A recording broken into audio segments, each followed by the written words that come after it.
I did it, you guys. I bought an iPad Pro.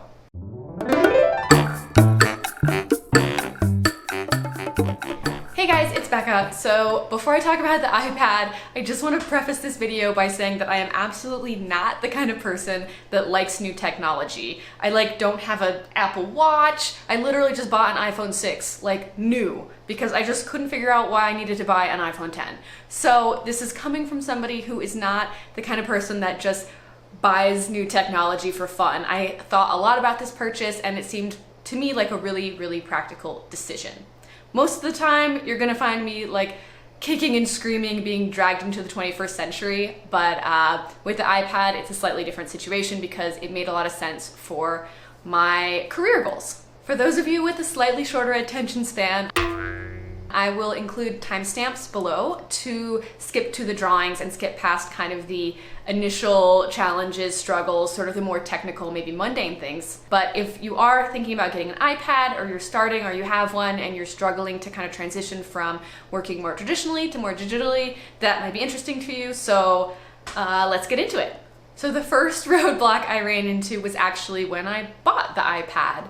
Over Memorial Day, they had a sale for iPad Pros on Amazon, and it was a really good deal, so I snatched it up. When I got the box, I tried to register the product for Apple Care, and I couldn't do it. It wouldn't let me register it. It said the product wasn't allowed to be registered.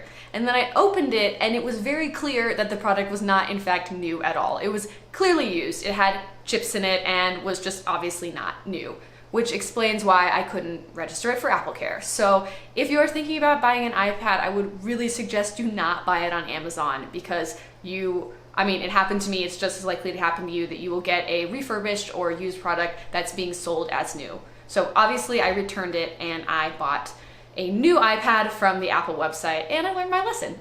I ended up getting the Apple iPad Pro with the largest amount of storage. So it's a 1 terabyte storage on the iPad, and the price was insane. As I'm sure you know, these are really, really expensive pieces of technology.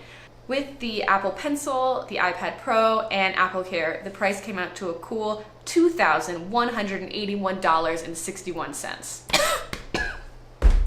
Once I got my iPad, my initial plan was just to continue doing what I had done before, but digitally. So I was going to try and study anatomy while also learning to draw on the iPad. Seemed like a really good idea because I could do two things at once, learn anatomy and also learn how to work digitally. Unfortunately, it became very clear very quickly that that was definitely not gonna work. In the past, I had been doing master copies on paper of Stan's drawings, and I couldn't do it on the iPad because I just did not have the control of the tool that I had with a pencil. So it wasn't a really good use of time for me because I was taking a really long time doing the drawings and they weren't as accurate as I would like. I didn't have control of the values, I didn't have control of the edges.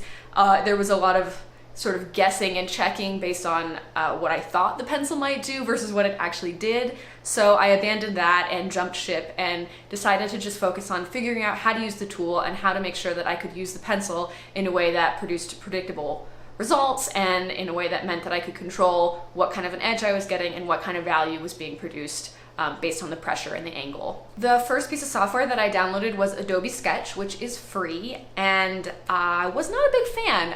I had worked in Procreate in the past, and I think I wanted to use Sketch because it seemed very simple, and I thought if the program was simple, it might be easier to learn, but I found it to be, compared to Procreate especially, just very, very simple, overly simplified, but also sort of clunky at the same time. It's hard to get your own brushes on there, and they don't really behave in the same way that they do on Photoshop. So for me, it wasn't a great fit. So I decided to get Procreate and just go with that. So Procreate is $10. It's a one-time fee of $10, which is, very, very cheap compared to Photoshop. Procreate definitely has a lot more going on. It has a lot more features, a lot more capabilities than Sketch, which is great. It was exactly what I was looking for. However, I realized because you're working on such a small screen, you have so limited real estate, it's much less intuitive than using Photoshop on your computer, for example, right? The buttons don't all have words, that you can't hover over things and see what different buttons do. In addition to that, a lot of the actions, the edits, are done using touch gestures. So double tap or slide or scribble, swag. slide, sloosh. There's just all these different gestures that do different things, and those things are not intuitive. You actually have to go in and kind of look at a PDF or research how to use those different gestures. I decided it would be easier for me to just get one online course to help me learn this stuff, sort of a crash course, instead of collecting different information from various places, YouTube, websites, and whatnot. So I selected Will Terry's course from the Society of Visual Storytelling. If you're familiar with that website, it's an educational website that started with Will Terry and Jake Parker, who you may know as the founder of Inktober. Anyway, the course is called iPad Pro Painting with Procreate, and it's exactly what I was looking for, a crash course on how to use Procreate on your iPad. I love Will Terry's work, and I love his teaching style and his attitude. If you've ever watched his YouTube channel, he just has a really wonderful presence. He's just a very cool guy, and his classes are great. The classes on SPS Learn, I've taken a couple, and they're all really good. So if you're feeling a little bit overwhelmed, a class like this might be helpful. It made me feel much more relaxed and kind of gave me, you know, it was like baby steps into the pool versus like leaping into the deep end. So that was great for me. Awesome course, would definitely suggest it. So after finishing the course, I decided I wanted to attempt my first kind of like hand-drawn charcoal style portrait on the iPad. And I have to admit, like about 30 minutes into this, I was ready to just pack the thing back up, send it back to Apple and get my money back and go on a vacation, because it was like not going well. But I persevered. I decided, you know what, I need to finish this portrait and then I can do more research afterwards, but I'll finish this one and see how it goes. And actually, it's not a great portrait, but I learned so much by just kind of pushing through this and persevering and testing out a bunch of different brushes and trying different techniques. So just doing the one portrait was so helpful for my understanding of how the software worked. My second attempt at a portrait was like exponentially better because I had learned so much from my first one. There was still a lot of trial and error, and my biggest problem was still, again, that I couldn't control very well what type of a mark I was making, right? So I'd be going for like a firm line, and instead I'd get like a really soft line or a really hard line or just like a razor thin pencil stroke.